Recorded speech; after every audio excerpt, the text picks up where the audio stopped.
बिस्मिल्लाहिर्रहमानिर्रहीम। अस्सलाम वालेकुम व्यूअर्स, उम्मीद करती हूँ आप सब खैरियत से होंगे। आपको अपने चैनल में सीना में वेलकम करती हूँ। तो क्लास हम लोग का class 9 math syntax book board chapter number 7 linear graph and their application continue है, जिसकी आज हम एक्सरसाइज 7.3 का क्वेश्चन नंबर 5 का पार्ट 5 स्टार्ट करने जा रहे हैं। तो देखते हैं क्वेश्चन नंबर 5 का पार्ट 5। जी, क्वेश्चन नंबर 5 के पार्ट 5 में भी हमारे पास दो इक्वेशन गिवन है, साइमल्टेनियस इक्वेशन है क्योंकि यहाँ पर दो वेरिएबल यूज हो रहे हैं। तो क्लास सॉल्व कर लेते हैं। ये दोनों टेबल यहाँ पर मौजूद है, दोनों इक्वेशन के लिहाज से मैंने बनाए गए हैं। This table is for equation 1 and this table is for equation 2। तो क्लास यहाँ पर आप देख सकते हैं कि हमारे पास हमें लाजमी एक वेरिएबल को इंडिपेंडेंट और दूसरे को डिपेंडेंट रखना होता है।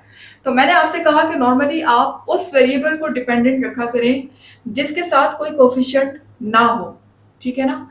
अगर मजबूरी है तो वो एक अलग बात है, लेकिन अगर कोई मजबूरी नहीं है आप रख सकते हैं उसको सिंगल। ऑलरेडी सिंगल हो तो वो ज्यादा बेहतर है, ठीक है ना। लेकिन अगर नहीं होगा तो फिर मजबूरी है, वो हमें करना पड़ेगा एडजस्ट। लेकिन यहाँ पर आपके पास एडजस्टमेंट है, आप y को डिपेंडेंट वेरिएबल बना सकते हैं क्योंकि y यहाँ पर सिंगल है। तो आप 2x को उधर शिफ्ट कर दें, ठीक है, 2x को उधर शिफ्ट कर दें तो यहाँ पर y सिंगल रह जाएगा, तो y बन जाएगा डिपेंडेंट वेरिएबल जबकि x हो जाएगा इंडिपेंडेंट, ठीक है। तो मैं यही करती हूँ। कंसीडर इक्वेशन 1 कर लेते हैं पहले। y इज इक्वल टू, ये देखें 2x इधर प्लस हो रहा है y के साथ, जब ये उधर शिफ्ट होगा तो ये माइनस हो जाएगा।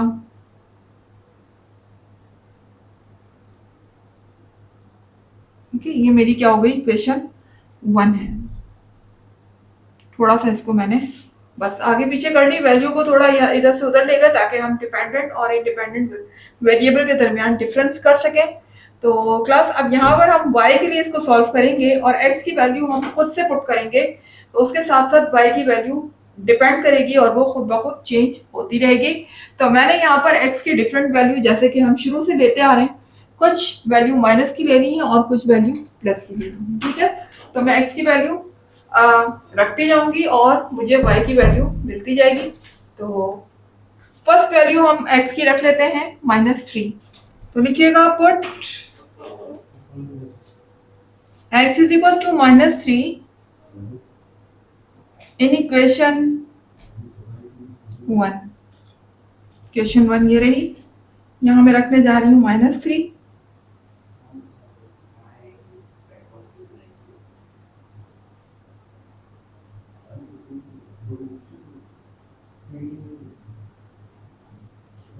जी, ये देख सकते हैं, ये मेरे पास इक्वेशन 1 है। जहां पर x लिखा हुआ है उसकी प्लेस में मैंने क्या रख दिया, -3। अब हम इसको सॉल्व कर लेते हैं। माइनस माइनस प्लस 2 3 6 हो जाएगा। तो ये देख सकते हैं कि अगर मैं 6 में 3 प्लस करती हूँ तो मेरा y आ जाता है 9। y क्या आ जाएगा मेरा 9। इसी तरह अब मैं पुट करने जा रही हूँ x की वैल्यू -2। तो -3 रखने पर, x की वैल्यू -3 रखने पर y मुझे क्या मिला, 9। -3 के नीचे लिख दीजिएगा 9। इसी तरह से अब मैं पुट करूंगी x की वैल्यू -2, तो लिख दीजिएगा put x is equal to -2 in equation 1। ये इक्वेशन 1 ये रही, y is equal to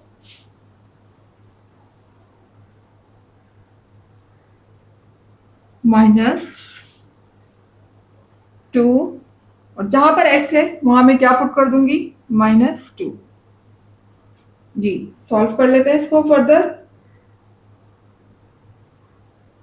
minus minus plus and 2 2 हो जाएगा 4। जी, 3 + 4 हो जाएगा 7। तो y की वैल्यू मेरे पास क्या आ गई है, 7 आ गई है। कब आई है, जब मैंने x की वैल्यू को -2 रखा तो y मुझे क्या मिला, 7। अब इसकी नेक्स्ट वैल्यू पुट कर लेते हैं। जी, तो क्लास अब हम नेक्स्ट वैल्यू x की पुट कर लेते हैं जो कि है -1। तो लिख लीजिएगा put x is equal to -1 in equation 1। जी, इक्वेशन 1 ये रही। अब जहां x है वहां मैं क्या पुट कर दूंगी, -1।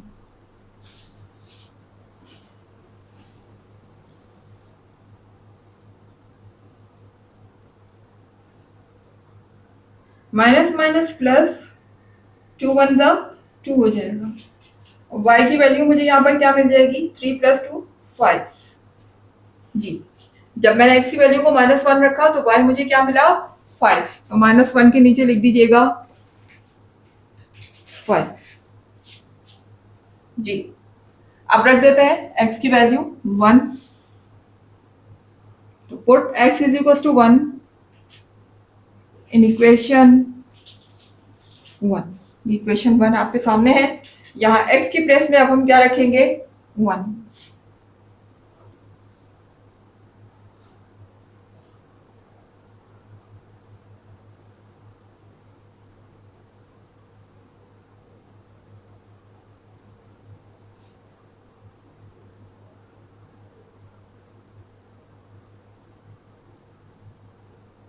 जी, अब माइनस ही रहेगा, 2 वन जा 2 हो जाएगा। 3 में से जब 2 को माइनस करेंगे तो y मुझे मिल जाएगा 1। ठीक है, तो x की वैल्यू 1 रखने पर y भी मुझे क्या मिल चुका है, 1। ठीक है, अब आ जाते हैं अपनी नेक्स्ट वैल्यू की तरफ।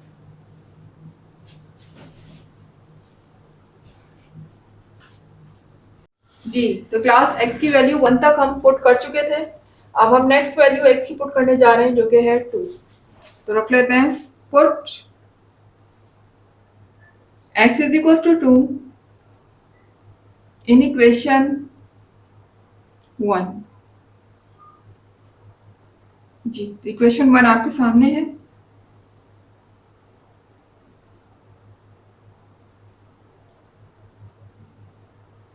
x की प्लेस में हम रखेंगे 2।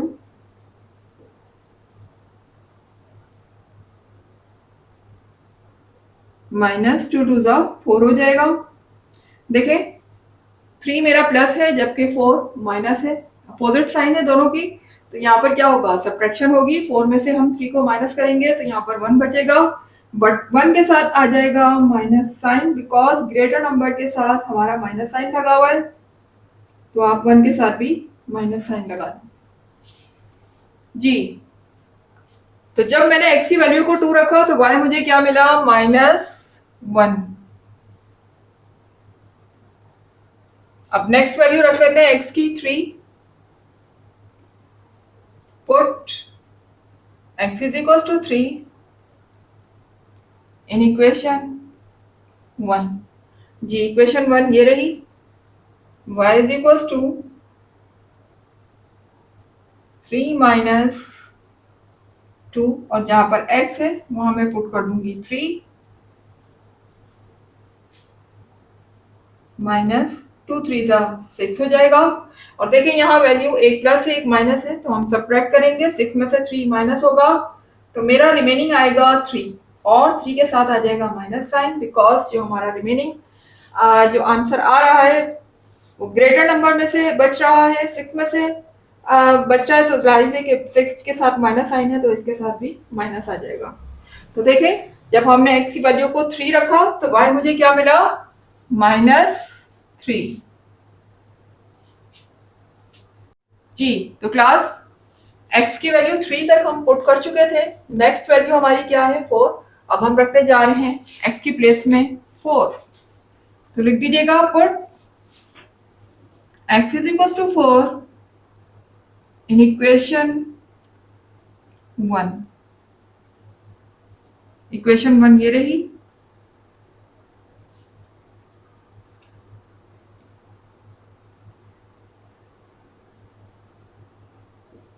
जी, ये हो जाएगा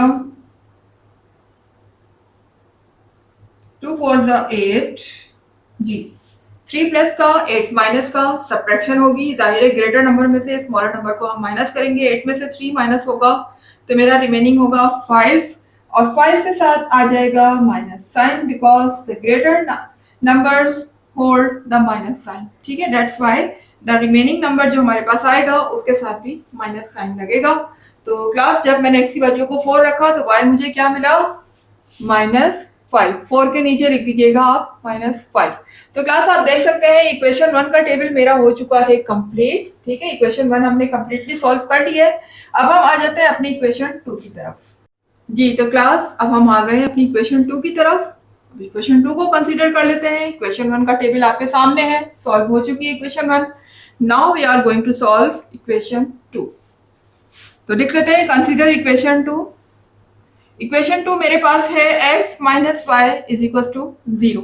तो क्लास यहाँ पर आप किसी को भी, क्योंकि दोनों के साथ कोई कोफिशिएंट मौजूद नहीं है, ना ही x के साथ और ना ही y के साथ, तो आप दोनों में से किसी को भी डिपेंडेंट या इंडिपेंडेंट वेरिएबल बना सकते हैं। y चूंकि इधर माइनस का है, ज्यादा बेटर है कि आप y को उधर शिफ्ट कर दें, ठीक है, और x को यहीं रहने दें, ठीक है ना। तो y उधर जाने के बाद प्लस हो जाएगा।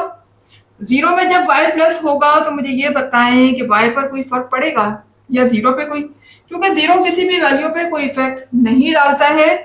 तो अगर मैं y को उधर ले भी जाऊंगी और जब वो 0 में प्लस होगा तो जाहिर है कि वो सिर्फ y ही रहेगा, 0 को हम हटा देते हैं, 0 का कोई फायदा नहीं है। तो x इज इक्वल टू हो जाएगा y। ये मेरे पास आ चुकी है इक्वेशन 2।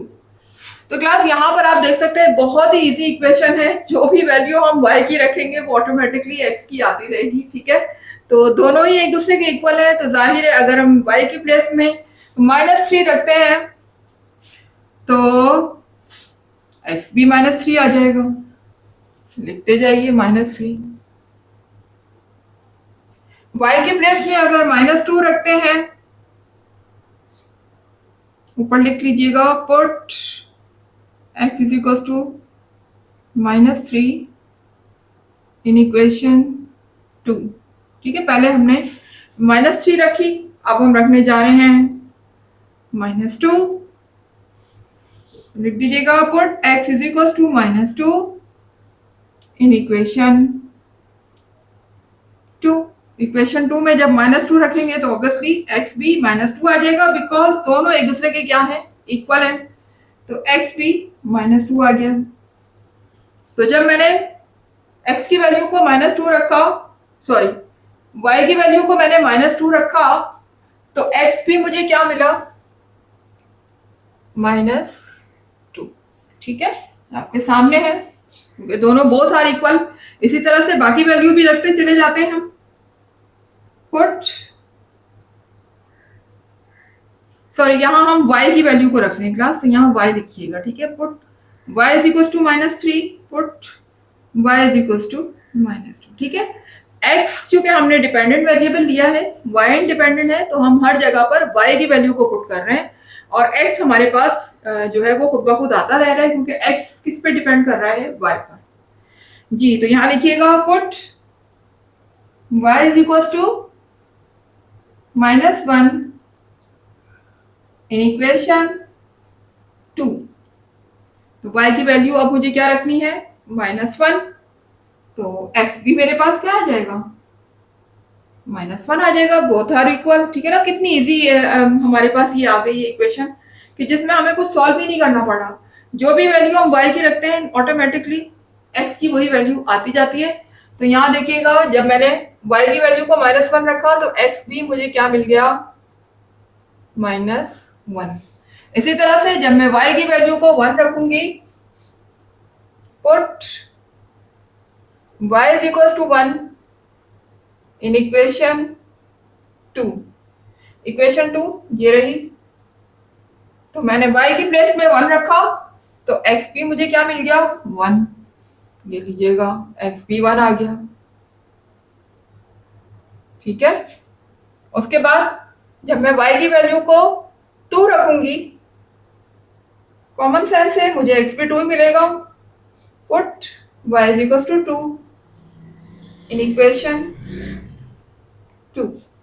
जी, तो इक्वेशन 2 चूंकि x और y एक दूसरे के इक्वल है, y की प्लेस में जब मैंने 2 रखा तो ऑटोमेटिकली x भी मुझे क्या मिल गया, 2 मिल गया।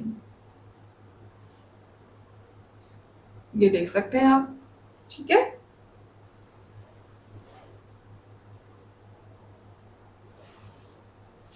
जी जी तो क्लास y की वैल्यू हम 2 तक रख चुके थे, अब हम नेक्स्ट वैल्यू y की रखने जा रहे हैं 3, तो रख देते हैं put y is equal to 3 in equation 2। तो जाहिर है चूंकि दोनों एक दूसरे के इक्वल हैं, तो अगर हम y की वैल्यू को 3 रखते हैं तो x भी 3 आ जाएगा। ये लीजिए x भी 3 आ चुका है। इसी तरह अगर मैं y की वैल्यू को 4 रखती हूँ तो जाहिर है कि x भी मेरा 4 ही आ जाएगा। इंटरेस्टिंग है ना ये वाली इक्वेशन, लेकिन एग्जाम में इतनी आसान इक्वेशन आती नहीं है क्लास, ठीक है। तो ये आपकी बुक में है एक्सरसाइज में, लेकिन इस तरह की इतनी इजी इक्वेशन जो है वो बोर्ड में नहीं आती है। जाहिर है बोर्ड के पेपर है, थोड़ा सा वर्क आपको करना पड़ता है, मेहनत करनी पड़ती है, तब जाके आपको सॉल्यूशन सेट मिलता है। Put y is equal to 4 in equation 2। जी जब हम y की प्लेस में 4 पुट करते हैं तो x भी मुझे क्या मिल जाएगा 4, ठीक है। तो ये देख लीजिए इक्वेशन 2 का टेबल भी मेरा यहाँ पर कंप्लीट हो चुका है। इक्वेशन 1 का टेबल हम पहले ही कंप्लीट कर चुके थे, दोनों टेबल आपके सामने हैं।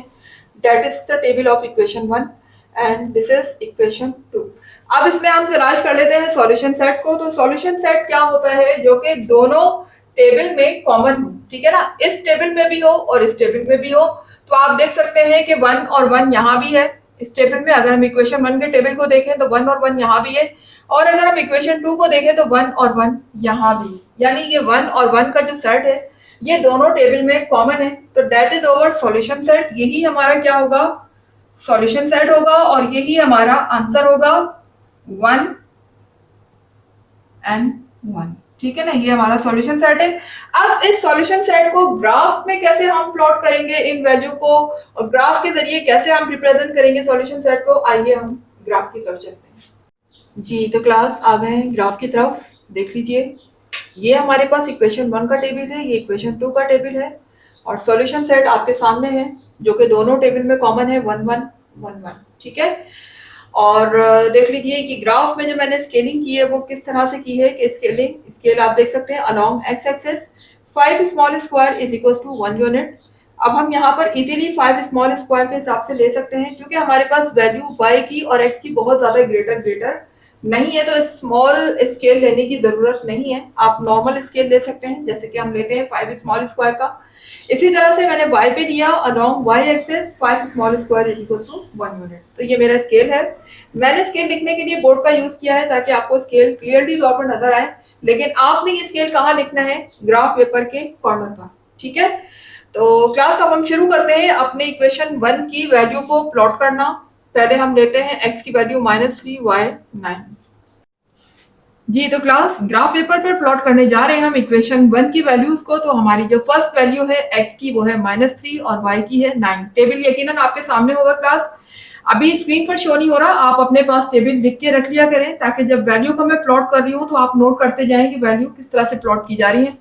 तो x की वैल्यू -3 और y 9। ये देखें x के हम आ गए नेगेटिव x एक्सिस की तरफ, और y चूंकि पॉजिटिव है तो हम y ऊपर की तरफ जाएंगे, पॉजिटिव y एक्सिस की तरफ आएंगे। तो देखिए x है -3, ये रहा -3, आप स्केल रख लिया करें ज्यादा बेटर है। -3 पर आपने स्केल रखा, और y के मुझे कहाँ जाना है 9 पर जाना है। ये देखें ऊपर आ गए हम,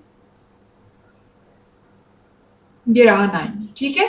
बिल्कुल इसी के सामने आपने पॉइंट लगा देना है। ये देखें x का 3 और सॉरी x का -3 और y का 9, ठीक है। x का नेगेटिव x एक्सिस है और जबकि y का पॉजिटिव। ये मुझे पॉइंट यहाँ पर मिल चुका है, मैं इस पे सर्कल कर देती हूँ, ठीक है। नेक्स्ट पॉइंट मेरा है x -2 y 7।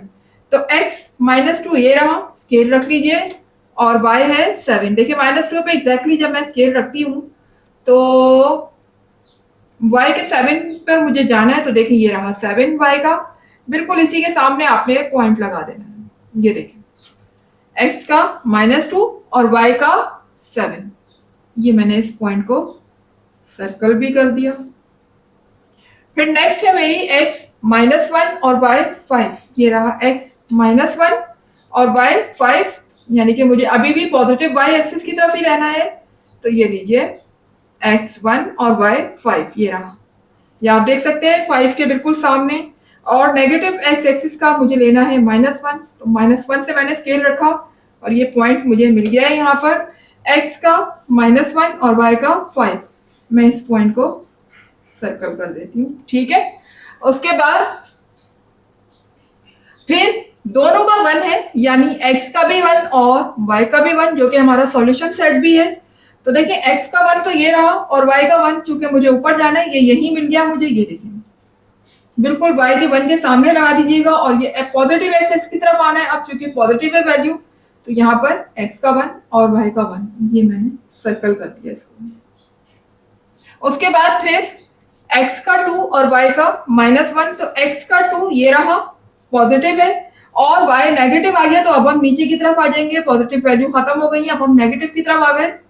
तो x का 2 और y का -1 ये रहा नीचे, मैंने पॉइंट नीचे लगा दिया है जी। फिर x का 3 और y का -3, तो देखें ये x का 3 है और y का -3 ये रहा, ठीक है। ये देख सकते हैं आप, ये y का -3 और x का +3, y का -3, दोनों पॉइंट यहां मुझे मिल चुके हैं। अब हम y के नेगेटिव y एक्सिस की तरफ है और x के पॉजिटिव x एक्सिस की तरफ है, ठीक है।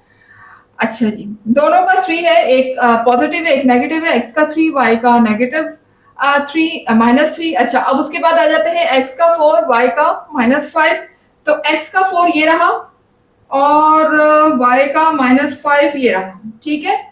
तो ये देख लें -5 के बिल्कुल सामने और 4 के नीचे, इस तरीके से आपने पॉइंट लगाना है। x का 4 और y का -5 ये देखिए मुझे पॉइंट मिल गया, इसमें मैंने किया सर्कल।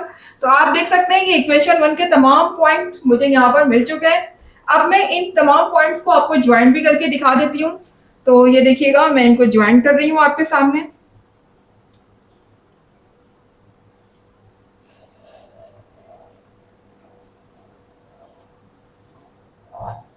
ठीक है, देखिए सारे पॉइंट्स को मैंने आपके सामने ज्वाइन कर दिया। एरो जरूर लगा दिया करें, इससे पता लगता है कि ग्राफ यहाँ पर हमारा खत्म नहीं हुआ, आगे कंटिन्यू है। अगर आप मजीद और पॉइंट लेना चाहें तो वो भी ले सकते हैं, लेकिन फिलहाल हमने सिर्फ 7 पॉइंट यहाँ पर शो किए हैं ग्राफ पर, जो कि आपकी बुक में भी 7 ही है।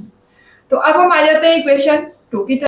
जी, तो क्लास इक्वेशन 2 की तरफ आ गए। आपने देखा इक्वेशन 1 के जितने भी पॉइंट थे वो हम ग्राफ पेपर पे प्लॉट कर चुके हैं। अब हम प्लॉट करने जा रहे हैं इक्वेशन 2 के पॉइंट्स। तो देख लीजिए यहाँ पर ये मेरे पास टेबल गिवन है इक्वेशन 2 का, मैं इसे ग्राफ पेपर पे प्लॉट करने जा रही हूँ। सॉल्यूशन सेट भी आपके सामने है 1 और 1। तो देख लेते हैं इसे ग्राफ पेपर पर किस तरीके से प्लॉट करेंगे। जी, तो क्लास इक्वेशन 2 के पॉइंट्स को हम प्लॉट करने जा रहे हैं। तो मेरा जो फर्स्ट पॉइंट है वो है x -3 और y भी -3, यानी दोनों -3 है। तो मैं नेगेटिव पोर्शन की तरफ आ जाती हूँ। तो देखिए x का नेगेटिव पोर्शन ये रहा और y का नेगेटिव पोर्शन नीचे है। तो अब देखिए मुझे x का भी -3 लेना है और y का भी -3 लेना है। तो देखिए ये x का -3 ये रहा और इसी के नीचे अगर हम आएंगे चलते हुए तो y का -3 आपको ये नजर आ रहा है बिल्कुल। ये देखिए मैंने इसी के सामने पॉइंट लगा दिया, ये y का -3 है और ये x का -3 है। ये मुझे पॉइंट मिल गया आपके सामने। इस पॉइंट को मैं कर देती हूँ सर्कल, ठीक है। तो ये हमारा फर्स्ट पॉइंट था इक्वेशन 2 का। अब आ जाते हैं सेकंड पॉइंट की तरफ, जो कि है -2 और -2, दोनों के -2 है, यानी कि x का भी -2 और y का भी -2। तो देखें x का -2 ये रहा और y का -2 ये रहा। मैं यहाँ पर पॉइंट लगा देती हूँ। फिर इसी तरह x का भी -1 और y का भी -1, तो x का -1 ये रहा और y का -1 ये रहा। ये मैंने पॉइंट यहाँ लगा दिया आपके सामने। उसके बाद फिर दोनों का 1 है, x का भी 1 और y का भी 1। अच्छा, ये 1 और 1 मेरा चूंकि सॉल्यूशन सेट था तो ये ऑलरेडी हम इक्वेशन 1 में लगा चुके हैं पॉइंट, तो अब लगाने की जरूरत नहीं है।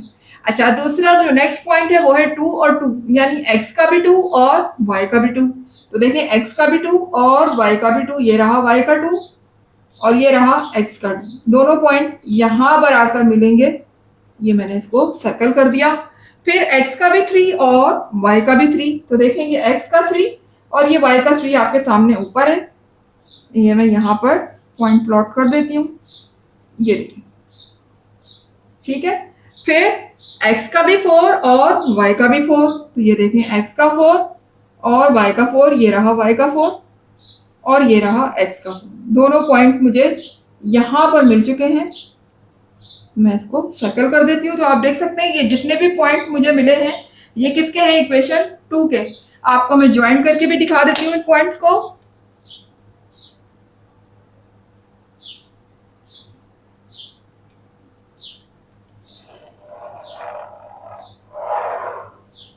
जी तो क्लास ये देख सकते हैं सारे पॉइंट्स आपके सामने मैंने ज्वाइन कर दिए हैं। एरो का निशान बना दीजिएगा। अच्छा अब देखिए आप सॉल्यूशन सेट का मुझे कैसे पता चलेगा, सॉल्यूशन सेट कैसे नजर आएगा इस ग्राफ के अंदर जो कि हमने निकाला था 1 और 1। तो ये देखिए जहां पर दो लाइनें आपस में इंटरसेक्ट कर रही हैं, एक दूसरे को काट रही हैं, that is our solution set. ये क्या है, हमारा सॉल्यूशन सेट। आप देख रहे हैं कि सॉल्यूशन सेट में देखिए 1 x का और 1 y का, इस पॉइंट पर दोनों लाइन एक दूसरे को क्या कर रही है, इंटरसेक्ट कर रही है। तो यही हमारा सॉल्यूशन सेट होगा। इधर ही आप मेंशन कर दीजिए कि that is our solution set क्या है, 1 एंड 1। तो क्लास ये था हमारा आज का ग्राफ। उम्मीद है कि आपको समझ आया होगा। तो जी तो क्लास आज का जो हमारा पार्ट है, पार्ट नंबर 5, वो यहाँ पर कंप्लीट हुआ। ग्राफ आपके सामने प्लॉटिंग मैंने करके दिखा दी दोनों टेबल की, किस तरीके से प्लॉट होते हैं और कैसे हम सॉल्यूशन सेट को रिप्रेजेंट करते हैं ग्राफ में। तो उम्मीद है कि आपको कॉन्सेप्ट जरूर क्लियर हुआ होगा इंशाल्लाह। और अगर नहीं हुआ है तो आप मेरी वीडियो को रिवाइंड करके रिवर्स करके जरूर देखा करें, ठीक है। तो इंशाल्लाह आपका कॉन्सेप्ट जरूर क्लियर होगा। तो क्लास अपना फीडबैक मुझे जरूर दिया करें, क्योंकि एक एक वीडियो पे हम बहुत ज्यादा मेहनत कर रहे होते हैं आपके लिए, ताकि आपको बहुत अच्छा समझ आए, आपके कॉन्सेप्ट क्लियर हो, ठीक है, और आपका पेपर बहुत अच्छे से हो एग्जाम में, ठीक है ना। तो ये सारी मेहनत आप ही के लिए की जा रही होती है। तो एक फीडबैक अगर आप देंगे अच्छा सा, तो ये हमें मोटिवेट करेगा, हमें और अच्छा काम करने के लिए कहेगा, ठीक है ना। आपका एक पॉइंट हमारे अंदर बहुत ज्यादा इंकरेजमेंट पैदा करता है। तो जरूर आप अपना जो है फीडबैक, अपना कमेंट्स, अपनी राय जरूर दिया करें, मुझे बहुत अच्छा लगता है। इसके अलावा अगर मेरी वीडियो आपको अच्छी लग रही है, पसंद आ रही है, तो फिर उसको वीडियो को लाइक कीजिए, चैनल को सब्सक्राइब करके बेल आइकन को जरूर हिट कीजिएगा। इसके अलावा जितना हो सके मेरी वीडियोस को शेयर किया करें अपने रिलेटिव्स में, फ्रेंड्स में, क्लास फेलोज में, ठीक है। तो ये बहुत ही अच्छी बात होगी अगर आप दूसरों को भी नॉलेज फैलाएंगे, तो अल्लाह ताला आपके नॉलेज में भी जरूर इजाफा फरमाएंगे। मुझे दीजिएगा इजाजत, इंशाल्लाह मिलते हैं नेक्स्ट पार्ट तक के लिए। अल्लाह हाफिज।